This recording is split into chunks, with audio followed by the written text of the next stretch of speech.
মার খাচ্ছে কে? আইন রক্ষক সিআরপিএফ জওয়ান। মারছে কারা? কাওয়ার যাত্রীরা।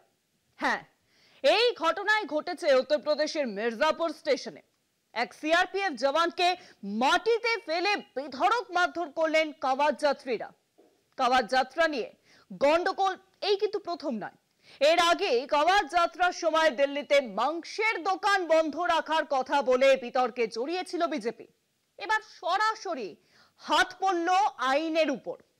জওয়ানের ছেলের অভিযোগের ভিত্তিতে এফআইআর রেল পুলিশের, আটক হয়েছে 7 জন।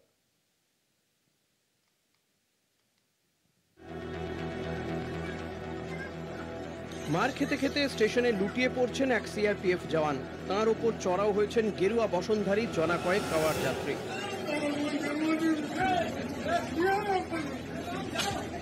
জওয়ান একবার ওঠার চেষ্টা করলেন, উঠলেনও, আবারও তাকে স্টেশনে ফেলে বেধড়ক মার। একজন উর্দি পরা জওয়ান দিনে দুপুরে স্টেশনের মধ্যে মার খাচ্ছেন, কেউ এগিয়ে এলেন না। কোনো আরপিএফ এর দেখা মিলল না আশেপাশে। গত শনিবার ইউপির মির্জাপুর স্টেশনে ঘটনাটি ঘটে। সেদিন সকালে কেন্দ্রীয় আধা সেনা তথা সেন্ট্রাল রিজার্ভ পুলিশ ফোর্সের এক কর্মী মির্জাপুর স্টেশনে ব্রহ্মপুত্র মেলে ওঠার জন্য অপেক্ষা করছিলেন। সে সময় টিকিট কাটা নিয়ে কয়েকজন কাওয়ার যাত্রীর সঙ্গে তার কথা কাটাকাটি শুরু হয়। বচসা থেকে হাতাহাতিতে গড়াতে সময় লাগেনি। এরপরের ছবিটা সকলের জানা। এই প্রথম নয়, চলতি বছর কাওয়ার যাত্রাকে ঘিরে দেশের বিভিন্ন জায়গা থেকে অশান্তির একাধিক খবর সামনে এসেছে। হরিদ্বারের বাহাদুরাবাদে দিল্লি হরিদ্বার জাতীয় সড়ক অবরোধ করে কাওয়ার যাত্রীরা সরকারি সম্পত্তি ক্ষতিগ্রস্ত করায় 4 জনকে গ্রেফতার করে পুলিশ। একই ধরনের ঘটনা ঘটে কানপুরেও। সেখানে কাওয়ার যাত্রার সময় এক হোমগার্ড, এক সিকিউরিটি গার্ড ও এক স্বেচ্ছাসেবক আক্রান্ত হন।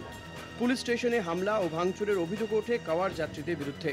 যদিও ইউপির মুখ্যমন্ত্রীর দাবি, দেশে কিছু লোক কাওয়ার যাত্রাকে কলুষিত করার চক্রান্ত করছে।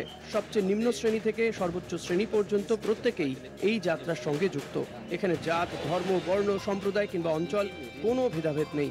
মুখ্যমন্ত্রী যোগী যাই বলুক না কেন, সোশ্যাল মাধ্যমে ভাইরাল হওয়া ভিডিওগুলি কিন্তু অন্য কথাই বলছে। কলকাতা টিভি।